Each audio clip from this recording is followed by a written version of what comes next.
제자들은 이제 때가 되었다라고 생각했습니다. 제자들 지금 이 자리에 오기까지 예수님의 그 놀라운 능력, 그리고 보여주신 기적, 그리고 천둥 같은 그 말씀 보면서 이제는 예수님께서 세상을 뒤집으실 때가 됐다.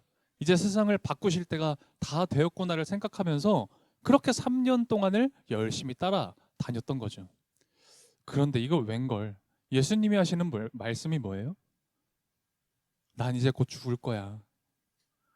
야, 나는 이제 고난받고 곧 죽을 거야. 이런 말씀을 하시는 거예요. 물론 예수님 3일 만에 다시 살아날 것이다. 이 말씀 하셨습니다. 그런데 여러분, 사람은요, 다 자기가 듣고 싶은 것만 듣습니다. 그렇죠? 제자들도 그랬던 거예요. 3일 만에 부활하신다는 말씀 들었지만 그거 깨닫지 못했던 겁니다. 제자들이 이렇게 보니까, 특별히 셈이 빨랐던, 계산이 빨랐던 가룟 유다가 예수님을 보니까 이거 좀 이상한 거예요. 죽는다는 사람 데려다가 뭘 합니까? 그렇잖아요. 가룟 유다는 예수님이 대단한 분인 줄 알았다고요. 이 세상을 뒤집어 엎을 메시아라고 생각했다고. 그런데 자꾸 죽는다는 거예요. 고난받고 죽는다고 하니 죽을 사람 데리고 뭘 하겠냐고요. 가룟 유다는 예수님한테 실망했습니다.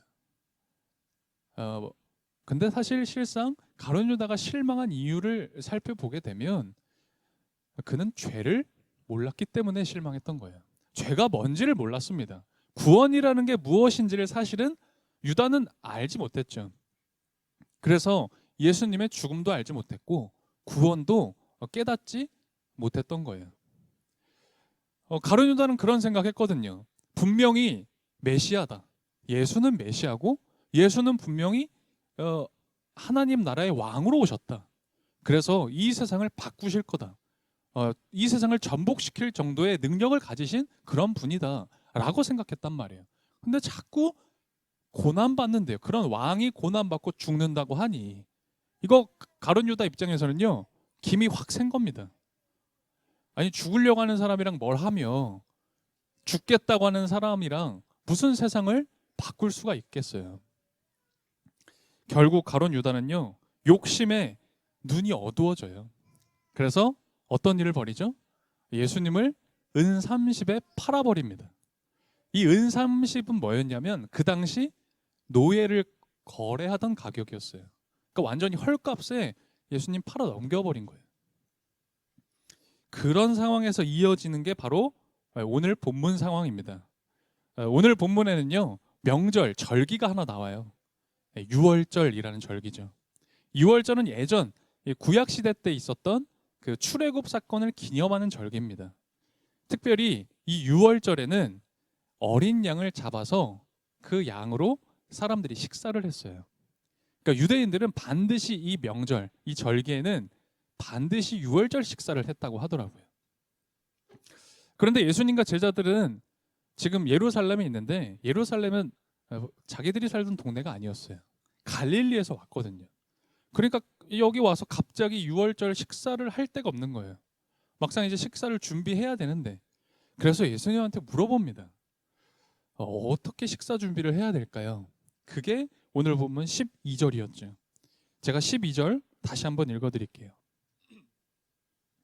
무교절 첫날에 곧 유월절 양을 잡는 날에 제자들이 예수께 말하였다. 우리가 가서 선생님께서 유월절 음식을 드시게 준비하려 하는데 어디에다 하기를 바라십니까? 아멘. 제자들이 지금 물어보는 거예요. 우리 유월절 식사해야 되는데 양 준비를 어떻게 할까요? 우리 식사를 할 장소가 없는데 어떻게 준비할까요? 라고 물어봤던 거예요. 근데 사실 이 질문이요, 이거 완전히 넌센스입니다. 지금 유월절 양 있잖아요. 유월절 양은 사실은 예수님 자신이셨죠. 예전 유월절 어린 양의 피로 출애굽 이스라엘 백성들이 구원받았던 것처럼 지금 어린 양 예수가 잡혀서 죽임을 당함으로 이 구원을 받는 이 사건, 이 유월절 사건이 바로 십자가 사건이거든요. 예수님은 아무 말씀 안 하시고요, 어떻게 어디를 가봐라, 그러면 준비가 될 거다, 그런 말씀을 하세요. 이 장면이요 좀 특이합니다. 예수님이 굉장히 구체적으로 설명을 해주세요. 13절부터 15절까지입니다. 좀 특이한 지시를 하시는데요. 우리 13, 14, 15절은 같이 한 목소리로 다시 한번 읽어보겠습니다.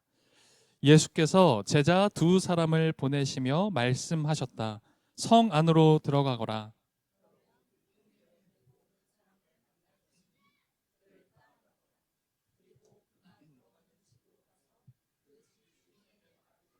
선생님께서 하시는 말씀이 내가 내 제자들과 함께 유월절 음식을 먹을 내 사랑방이 어디에 있느냐고 하십니다 하여라.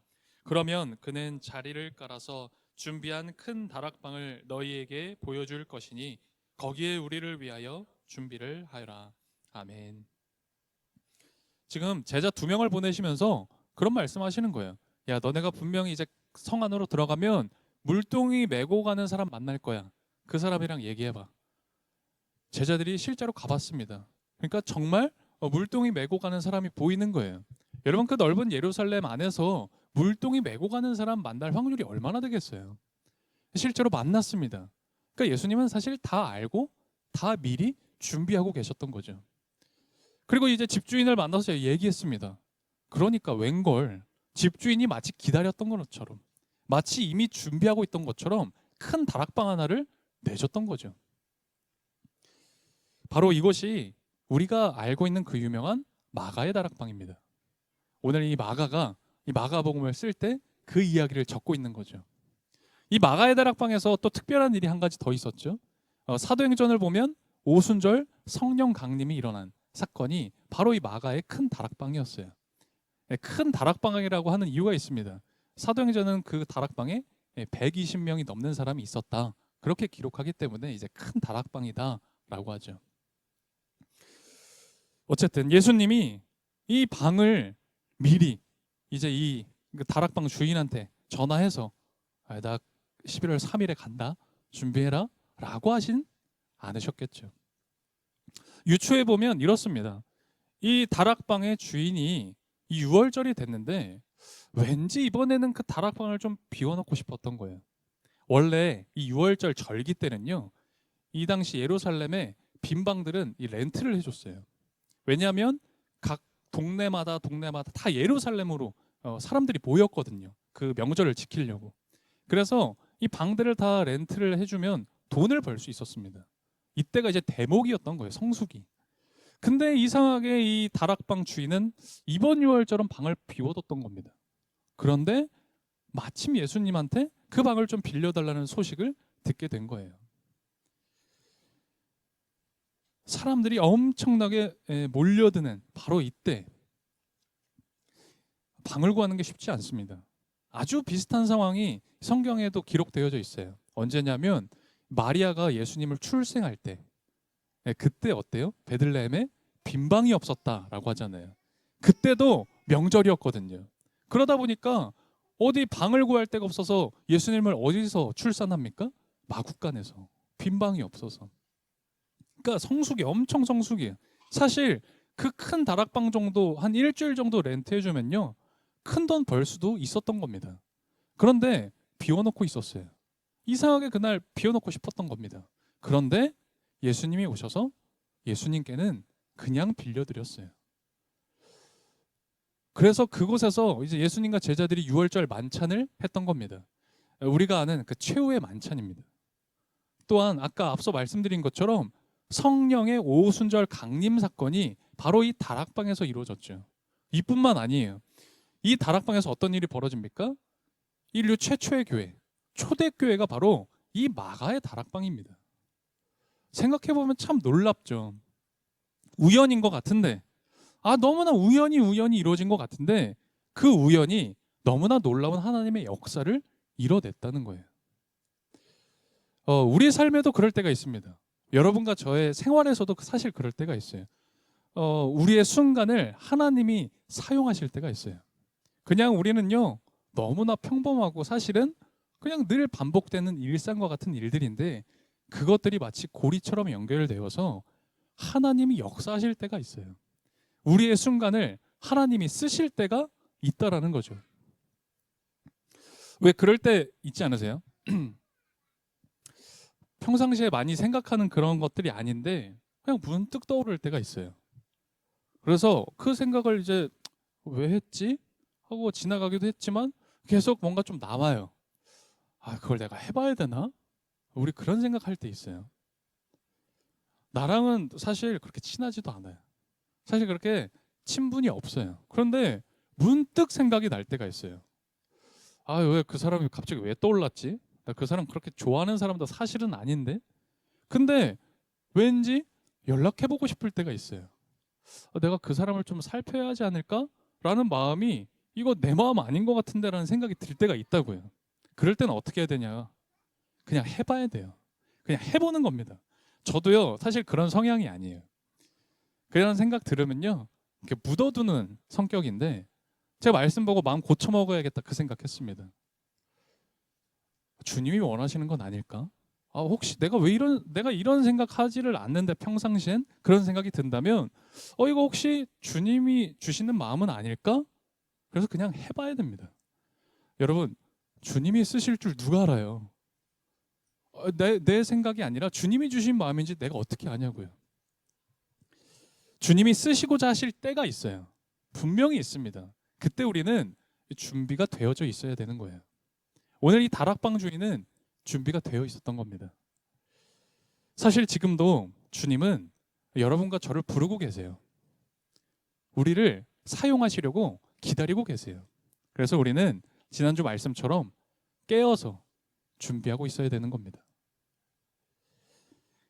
이제 6월절 이 식사 준비가 잘 됐습니다. 넓고 좋은 장소도 잘 마련이 되었고요. 이제 식사도 잘 준비했습니다. 이제 식사를 하면 돼요. 여러분 꼭 식사할 때요. 그런 일 있어요. 식사하면요. 누가 꼭 그 분위기를 깨는 사람이 있어요. 그런 거 경험해 본 적 있어요? 집에서 혹은 지인들과 친구들과 꼭 부모님이 그런 얘기 하죠. 꼭 부모님이 그 맛있게 식사하려면 꼭 뭐라 하세요. 이 식사 자리에서도 똑같았습니다. 누가 찬물을 확 끼얹어 버린 거예요. 누굴까요? 예수님이. 식사 준비 잘 하고 이제 식사하는데 예수님이 거기다 찬물 확 끼얹어 버린 겁니다. 뭐라고 하셨을까? 오늘 본문 17절, 18절입니다. 우리 두 구절 17절, 18절 다시 한번 한 목소리로 읽어보겠습니다. 저녁 때가 되어서 예수께서는 12 제자와 함께 가셨다. 그들이 자리를 잡고 앉아서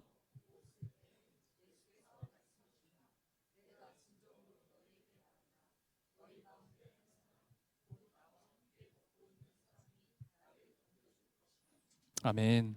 지금 무슨 소리예요? 예수님이 자기를 팔아넘길 사람이 있다. 그 얘기하고 계시는 거잖아요. 도대체 누굽니까?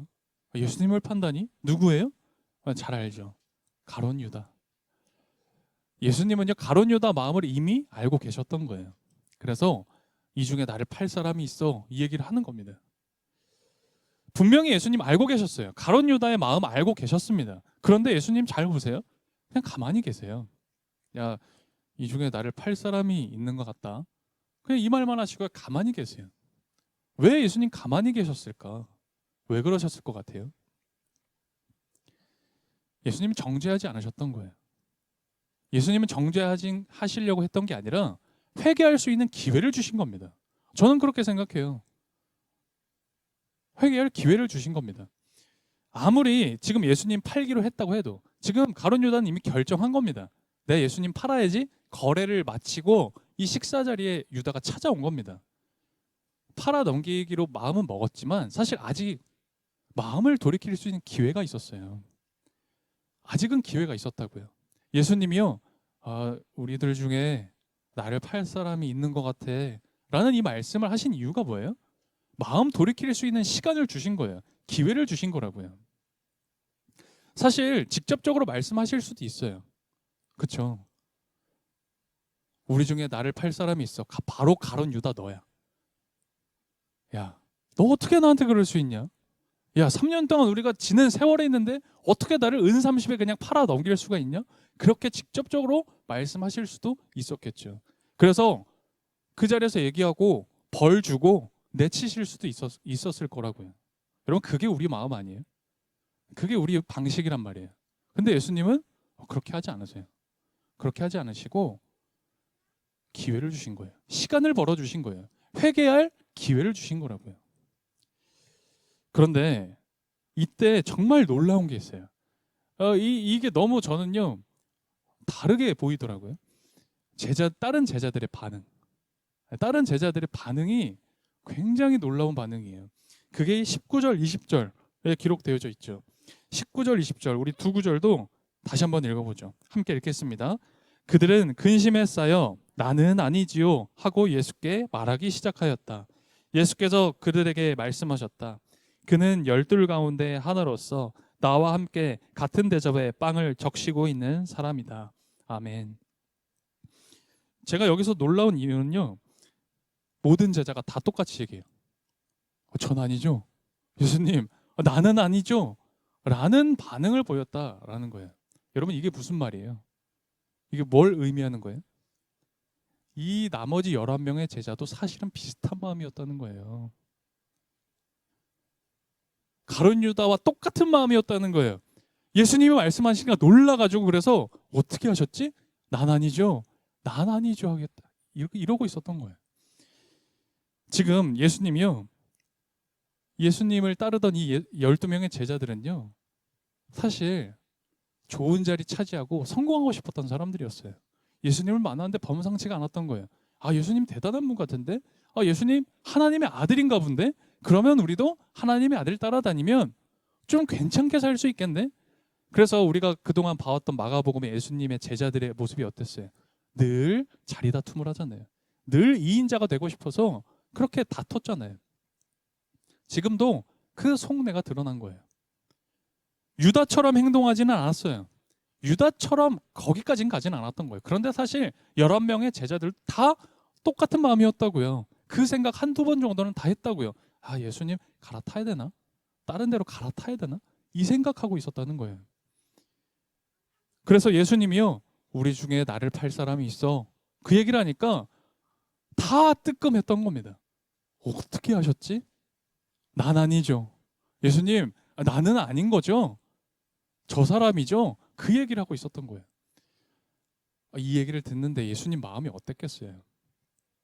참담했을 것 같아요. 저 같으면 너무 슬펐을 것 같아요.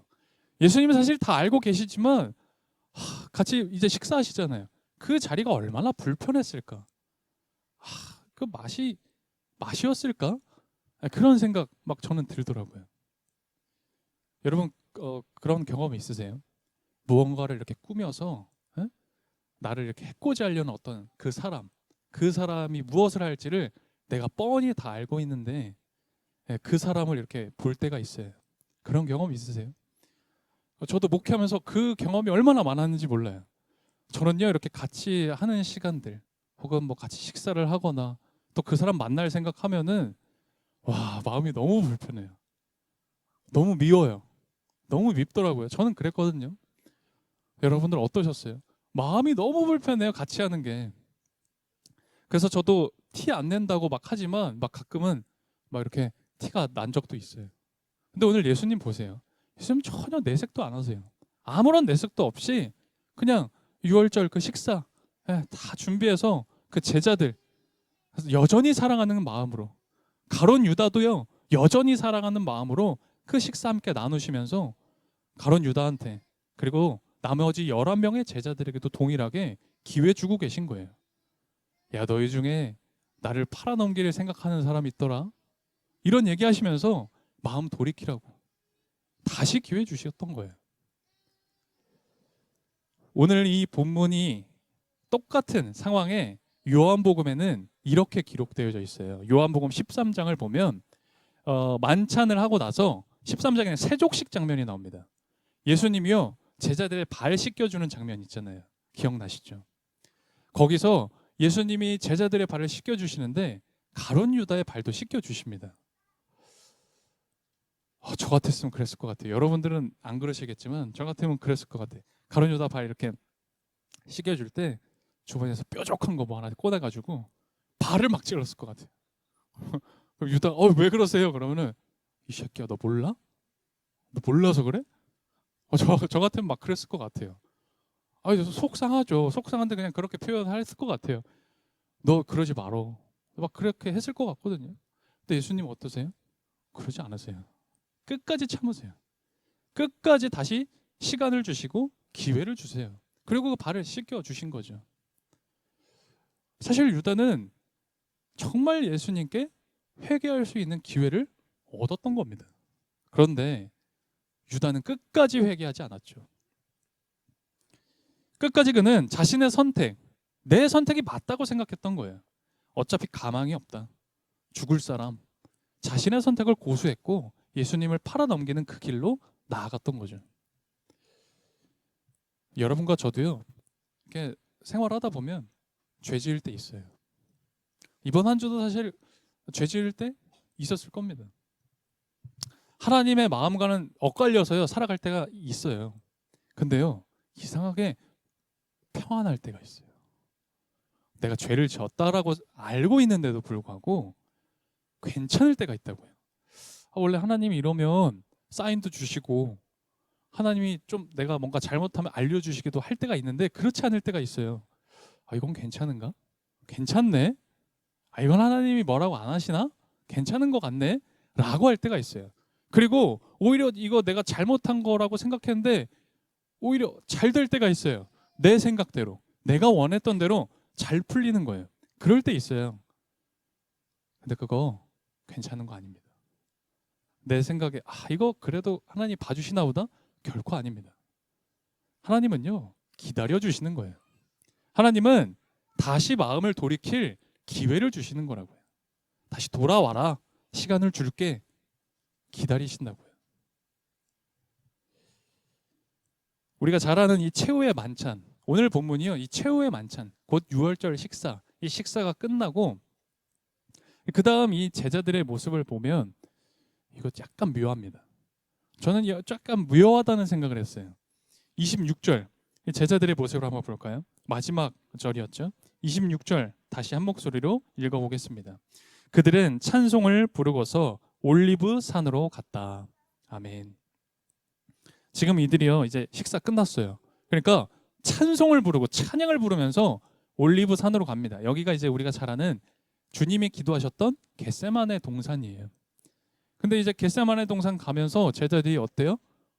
기분이 좋아 보여요. 유월절 식사가 맛있었나 봐요. 배도 부르고 기분도 좋고 산책도 좀 할 겸 가시나 보다 하고 기분 좋게 찬양 부르면서 갔던 겁니다.